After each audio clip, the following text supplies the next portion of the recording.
Hello students, तो चलिए आज हम लोग शुरुआत करते हैं क्लास 9 के एक्सरसाइज 11.3 के क्वेश्चन नंबर 5 का, जो कि है a conical pit of top diameter 3.5 metre is 12 metre deep.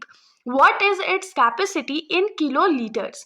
तो इस क्वेश्चन में हम लोगों को क्या बोला गया है कि हमारे पास एक कोनिकल पिट है जिसका जो टॉप डायमीटर है, टॉप डायमीटर अगर बोल रहा है मतलब कि हमारा जो कोनिकल शेप है वो अपोजिट है। अपोजिट कैसे है, हम लोग नॉर्मल कोन जैसा ड्रॉ करते हैं वो तो आप लोगों को याद ही होगा, लेकिन क्योंकि ये अपसाइड डाउन कोन है तो इस बार जो हमारा कोन बनेगा वो कुछ इस शेप का होगा। ये हमारा कोन हो गया। अब इसी में हम लोगों को क्या बोल रहा है कि टॉप डायमीटर जो है वो कितना है, 3.5 मीटर है, और इसका जो डेप्थ है या डेप्थ को आप लोग हाइट भी मान सकते हो वो कितना है, तो 12 मीटर है। ये हो गया। अब हम लोगों को बोल रहा है कि हम लोगों को इस कोनिकल पिट का कैपेसिटी बताना है किलो लीटर्स में। तो कैपेसिटी जब भी बताना होता है तो हम लोग हमेशा क्या करते हैं, वॉल्यूम ही फाइंड करते हैं, क्योंकि वॉल्यूम और कैपेसिटी जो है वो इंटर रिलेटेड है। अब उसमें जब वॉल्यूम हम लोग फाइंड कर लेंगे उसके बाद वॉल्यूम तो हमारा मीटर क्यूब में आएगा, उसको सिंपली फॉर्मूला यूज करके किलो लीटर्स में कन्वर्ट कर देंगे और हमारा आंसर आ जाएगा। तो चलिए शुरुआत करते हैं। तो सबसे पहले हम लोग यहाँ पर लिखेंगे diameter of the pit is equals to 3.5 metre. हम लोगों को तो डायमीटर का काम नहीं होता है, हम लोगों को क्या चाहिए होता है, रेडियस चाहिए होता है। तो यहां से हम लोग क्या लिख सकते हैं, radius of the pit is equals to क्या हो जाएगा, तो डायमीटर डिवाइडेड बाई 2, और डायमीटर हमारा क्या था 3.5 मीटर डिवाइडेड बाई 2, और 3.5 मीटर है। इसको अगर हम लोग थोड़ा सा कन्वर्ट कर लें तो ये जो जीरो है या पॉइंट के बाद कितना टर्म्स है, एक ही टर्म है, तो एक जीरो जो है वो नीचे आ जाएगा। तो इसको हम लोग क्या लिख सकते हैं, 35/20 मीटर लिख सकते हैं। इसको थोड़ा सा हम लोग सिंप्लीफाई भी कर लेते हैं, जैसे 5 के टेबल में 20 जो है वो 4 टाइम्स में आता है और 5 के टेबल में 35 जो है वो 7 टाइम्स में आता है। तो इसको हम लोग 7/4 मीटर भी लिख सकते हैं। इतना आप लोगों को समझ में आ गया होगा।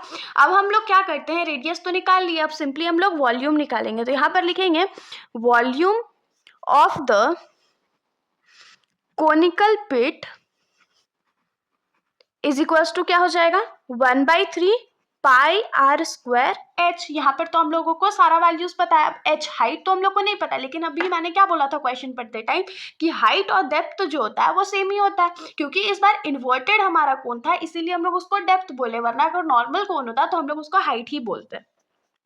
तो सिंपली अब वैल्यूज पुट कर लेते हैं। तो ये क्या हो जाएगा, 1/3 इंटू पाई का वैल्यू 22/7 अज्यूम कर लेते हैं। रेडियस हमारा 7/4 मीटर आया है, तो 7/4 मीटर इंटू 7/4 मीटर इंटू जो हमारा हाइट है वो कितना है, तो 12 मीटर है। तो अब जो वैल्यूज कट रहे होंगे हम लोग उसको फटाफट कट आउट कर देते हैं। जैसे 7 और 7 जो है यहाँ पर एलिमिनेट हो गया, उसके बाद 4 और 12 3 टाइम्स में कट गया, ये 3 और ये 3 यहाँ पर कट गया। उसके बाद 2 के टेबल में ये यहाँ पर कट आउट हो गया और ये 11 टाइम्स में कट आउट हो गया। तो हमारे पास जो वैल्यूज बचे हैं वो क्या क्या है, ऊपर में हम लोगों का बचा है न्यूमरेटर में 11 इंटू 7 और डिनोमिनेटर में सिर्फ हमारे पास एक 2 बचा है।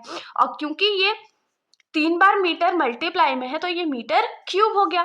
तो यहाँ से हम लोग क्या लिख सकते हैं, 11 इंटू 7 क्या होता है, 77 डिवाइडेड बाई 2 मीटर क्यूब।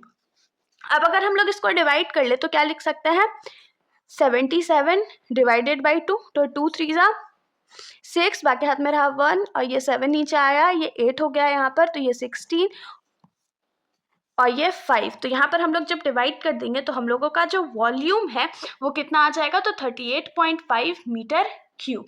ये तो आंसर नहीं है, क्यों, क्योंकि हम इसमें जो हमारा यूनिट है वो मीटर क्यूब है। हम लोगों को यूनिट किस में चाहिए था, किलो लीटर्स में चाहिए था।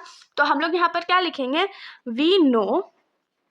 आप लोगों को हमेशा ये बात याद रखनी है कि 1 मीटर क्यूब जो होता है वो 1 किलो लीटर के बराबर होता है, इसीलिए हम लोग क्या लिखेंगे, we know 1 metre cube is equals to 1 kilo litre. Therefore हम लोग यहाँ से क्या लिख सकते हैं कि 3.85 मीटर क्यूब जो होगा वो 38.5 इंटू 1 किलो लीटर होगा, जिसको हम लोग डायरेक्टली क्या लिख सकते हैं, 38.5 किलो लीटर। ये हो गया। तो यहाँ से हम लोग अपना लास्ट स्टेटमेंट क्या लिखेंगे कि hence the capacity of the conical pit is 38.5 kilo litres. ये हमारा आंसर हो गया। तो इसके साथ हमारा ये जो सॉल्यूशन है यहीं पर ख़त्म हो जाता है। अगर आप लोगों को कोई भी डाउट हो तो आप लोग बेशक कमेंट सेक्शन में पूछ सकते हैं, वरना अगर आप लोगों को वीडियो अच्छी लगी तो वीडियो को लाइक करिएगा और मेरे चैनल को बिना सब्सक्राइब करे कहीं भी मत जाइएगा। Thank you.